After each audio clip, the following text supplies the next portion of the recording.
Nous allons voir un nouveau tutoriel sur BP Gestion Commerciale 2016 sur les règlements clients et les nouveautés proposées par rapport aux fonctionnalités des règlements, notamment ce que l'on appelle les créances douteuses, ensuite les créances irrécouvrables, et nous verrons comment ensuite effectivement au niveau du transfert comptable.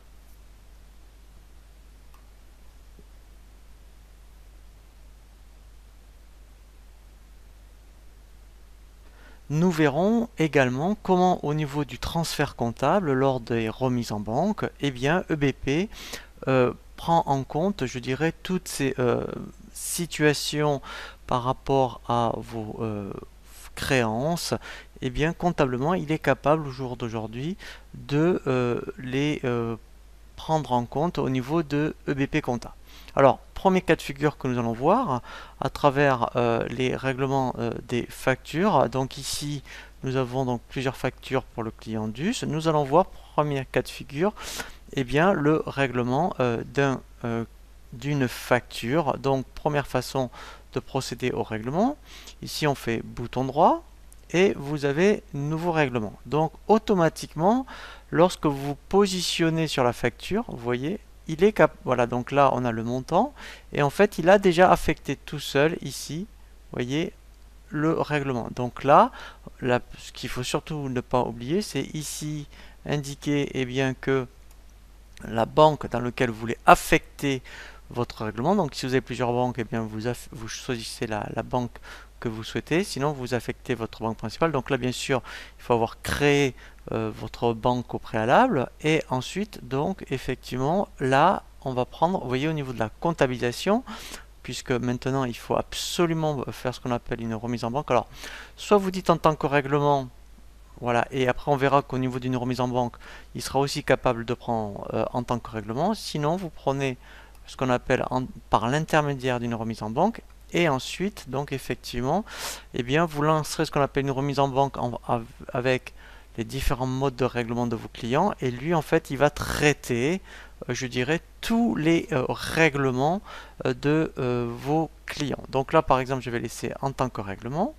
Je fais d'abord enregistrer, je valide mon règlement, voilà, et en fait, voilà, donc là mon montant est bien affecté. Donc ça c'est le cas le plus simple.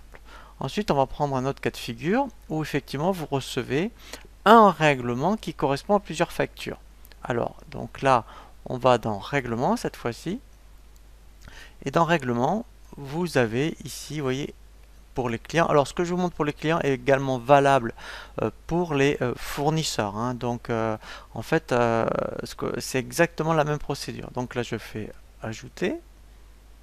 Donc là en fait on va choisir le client. Voilà, donc là j'ai le solde du client. Donc le client, vous voyez, me doit, vous voyez ici échéance du 471,12 €. Et alors après, en fait, on verra hein, ici ce qu'on appelle des irrécouvrables, hein, c'est-à-dire que moi j'avais déjà fait une simulation. Donc là, en fait, pour l'instant, voilà. Donc là, c'est vraiment le solde total. Et je vais considérer que, effectivement, en mettant, vous voyez, il m'a fait un règlement de deux factures. Vous voyez, les 120 et 126. Donc là, en fait, donc moyen de paiement, alors c'était en virement SEPA, mais je peux très bien dire que, en fait, il m'a fait un chèque. Et ici, je vais prendre les 226. Voilà. Pareil, je sélectionne bien ma banque. Voilà. Et là, je coche. Voilà. Alors, vous voyez, donc là, c'est pas grave. Il détecte que normalement c'était un virement SEPA, mais ça ne m'empêche pas de continuer. Et puis, ça peut vous arriver. Donc, sélectionnez les deux factures. Vous voyez, donc solde dû 0. Donc là, je valide mon règlement. Voilà. Je fais oui. Et en fait, ici maintenant, si je regarde, donc là, c'est toute ma liste de mes règlements, mais au niveau de mes factures, si je regarde, voilà. Vous voyez, donc là, les 126 et les 120 ont bien été soldés. Donc ça, c'est la deuxième possibilité, effectivement, lorsque vous avez donc un règlement qui correspond à plusieurs factures, eh bien, effectivement, il faut absolument aller dans règlement. Alors, je vais le faire pareil pour les achats, hein. Donc pour les achats, voilà. Donc là, vous voyez, donc c'est le même principe.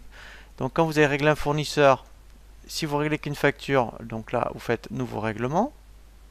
Voilà, donc là, tout est fait. Vous voyez, il a bien sélectionné la facture. Donc là, je vais sélectionner la banque avec laquelle je règle. Je valide. Voilà. Voilà, et j'enregistre, voilà, et donc là, en fait, je fais fermer, voilà. Donc là, je le fais parce qu'au moins comptablement, après, on verra effectivement bien aussi bien au niveau des règlements fournisseurs et clients, comment lui le prend en compte. Voilà, donc là, je fais pareil pour les règlements. Donc règlement, ici maintenant, je vais dans ici, vous voyez, règlement fournisseur. Je fais ajouter, voilà. Je prends mon fournisseur. Voilà. Et là, vous voyez, il me reste 117,60 € qui correspond bien à ces deux factures. Donc ici, je vais dire, mettons, ben, là, je le règle par chèque. J'indique avec quelle banque je règle. Voilà. Je tape ici mon montant.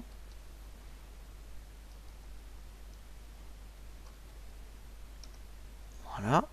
Et là, je sélectionne mes deux factures. Voilà. Et là, je n'ai plus qu'à valider mes règlements. Alors, vous ne risquez rien par rapport à la validation puisque vous voyez vous avez la fonction dévalider hein. Donc voilà, donc là voilà, maintenant si je regarde bien, pareil au niveau de mes achats, vous voyez toutes mes factures sont soldées. Donc alors après on verra les cas particuliers hein, comme les créances douteuses et les créances irrécouvrables. Maintenant quand tout se passe je dirais normalement, eh bien il faut faire ce qu'on appelle des remises en banque. Alors il faut le faire aussi bien pour les clients hein, que pour les fournisseurs. Voilà. Et dans les fournisseurs, ça s'appelle décaissement. C'est pour ça que j'ai fait exprès de faire des règlements fournisseurs. Donc je vais d'abord procéder alors, à des remises en banque. Alors, ça a le nom de remise en banque, mais c'est pour que comptablement, on verra après effectivement les écritures comptables, ça soit bien pris en compte. Donc là, je fais ajouter. Ici, je dis dans quelle banque voilà, je veux prendre en compte mes règlements. Alors, j'avais dit qu'admettons, j'avais eu des règlements par chèque. Voilà, donc là déjà, je vais faire après, donc là, je vais faire après appliquer, voilà, le filtre. Vous voyez les 246 €. Donc c'est bien le cas. Donc là, je fais, après je cache, tout remettre, voilà. Et là, en fait, je fais valider pour que, voilà, comptablement, ils me le prennent bien en compte.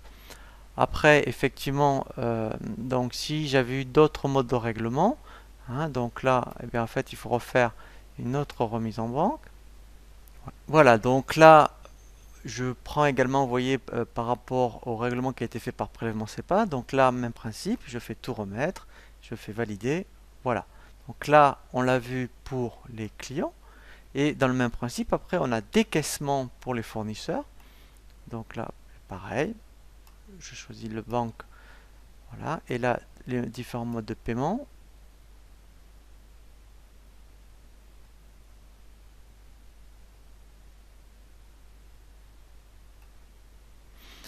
Voilà, donc là, j'ai bien les deux factures et règlements qui ont été ici pris en compte. Donc là, je fais tout remettre, même principe, valider.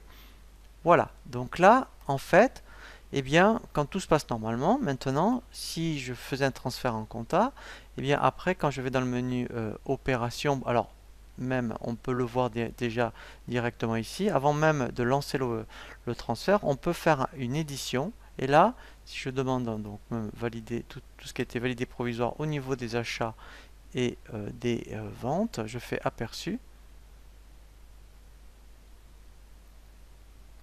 Voilà, donc là, alors je vais me mettre.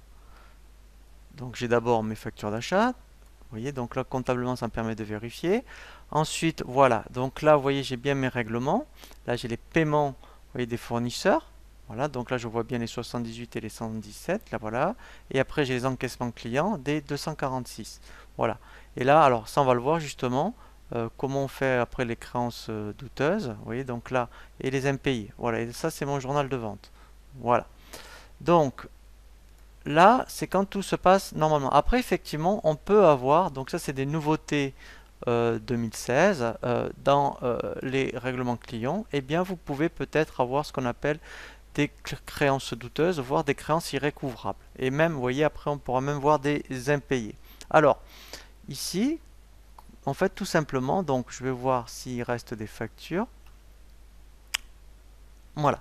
Donc, admettons, donc je l'avais déjà fait, mais je vais le refaire. Tout simplement, en fait, lorsque vous avez un client, alors au début, ça peut être, vous avez un doute. Donc, vous pouvez juste passer la créance en créance douteuse. C'est-à-dire que ici, vous voyez, donc on a le bouton. Donc, alors, je vais faire en même temps avec les 156. Donc, en fait, donc, alors on prend quand même malgré tout un mode de règlement. On sélectionne alors, le montant sur lequel vous pensez avoir la facture douteuse. Une fois que vous avez indiqué le montant, et bien ici après vous allez cliquer sur le bouton, voyez, passer en douteuse. Voilà, et là vous avez un petit symbole où lui en fait il sait que cette facture, eh bien, elle doit passer en créance douteuse. Ensuite, donc, il faut cliquer sur le bouton enregistrer et fermer. Voilà, donc là, vous voyez que dans la liste, ici, pour l'instant, elle est en reste à affecter. Et lorsque on lance une édition, donc là, on va juste surtout vérifier pour que cette cliente, comptablement, on voit bien qu'elle est en créance douteuse. Donc là, je vais faire que les validés provisoires. Ici, je vais décocher voilà, tout ce qui est stock. Voilà. Et ici, donc là, celle qui m'intéresse de vous montrer, c'est que dans le journal d'OD pour les 156 euros. Voilà, donc là, en fait, si je regarde le journal d'OD,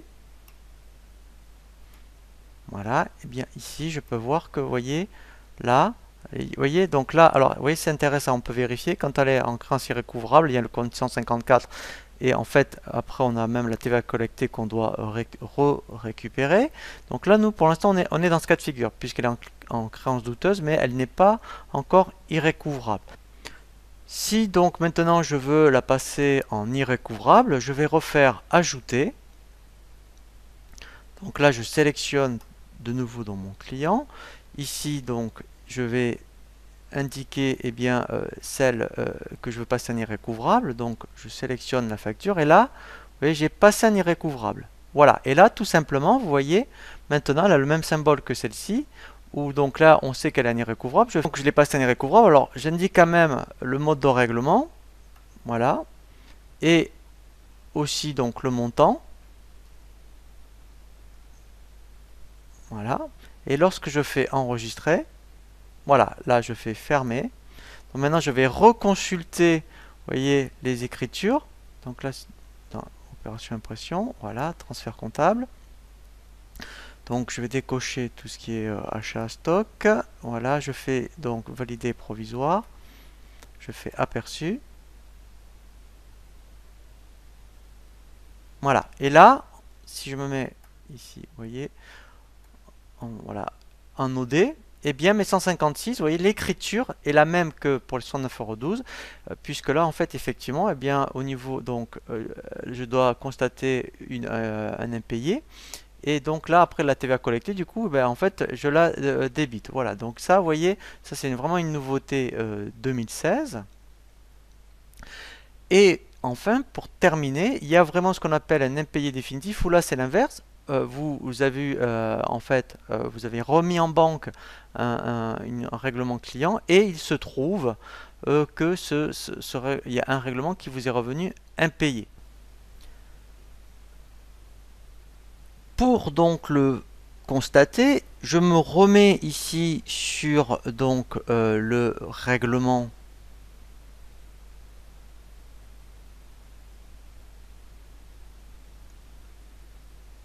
de 246, puisque les 246, je les ai bien remis en banque. Mais ma banque me prévient que j'ai un impayé, donc je reviens dessus.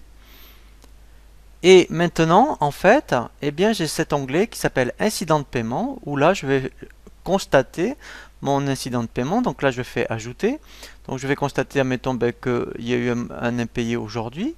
Ici, eh ben, en fait, après, effectivement, je peux choisir donc le motif d'impayé. Donc là, c'est ce que me dit la banque.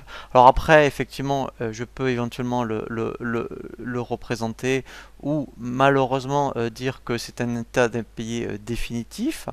Voilà. Donc là, par contre, alors ici, après, effectivement, par rapport, donc là, je vais pas refaire un transfert en comptabilité.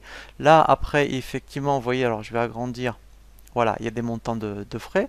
Alors peut-être que, mettons, je sais pas, ça peut être, mettons, 15 euros, voilà, hors taxe.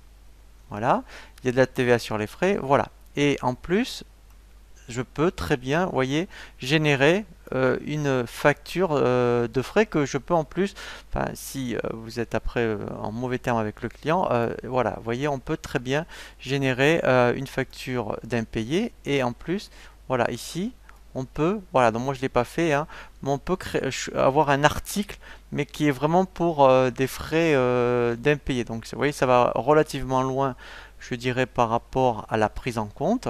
Voilà, et donc là, en fait, je fais enregistrer. Voilà, donc là, en fait, vous voyez, effectivement, eh bien, puisque là, en fait, ça va être considéré comme irrécouvrable. Donc là, eh bien, je vais faire marquer, voilà, irrécouvrable, voilà. Donc là, je vais le passer en défaut de paiement.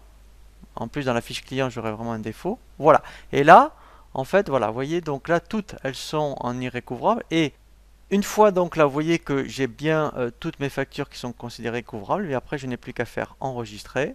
Voilà. Et fermer. Voilà. Donc là, après, vous voyez, et du coup, ici, reste à affecter. Vous voyez, donc elles sont bien passées. Vous voyez, en fait, ça a été, je dirais, enfin, entre guillemets, le règlement a été annulé. Et donc là, en fait, voilà, je l'ai bien en reste à affecter.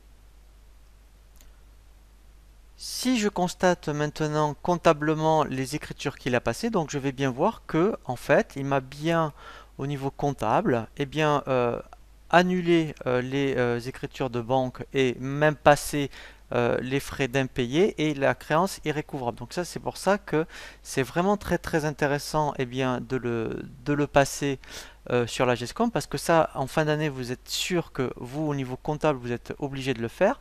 Et bien là, moi, ça vous évite de faire toutes ces écritures fastidieuses. Donc là, si je regarde, et bien au niveau de la banque, voilà, vous voyez que en fait, ce qu'il a fait, c'est que les 246 euros, voilà, donc là, en fait, ici, vous voyez, en plus, là, voilà, là, en fait, et bien, il m'a annulé, vous voyez, parce que je l'avais bien débité, le client, ici, là, il me l'a annulé, et au niveau des OD, en fait, ce qui est intéressant, c'est que donc il m'a passé une facture. Vous voyez, donc là, après même, voilà, ici, vous voyez l'écriture pour frais d'impayé de 18 euros hors taxe. Donc là, je la vois bien.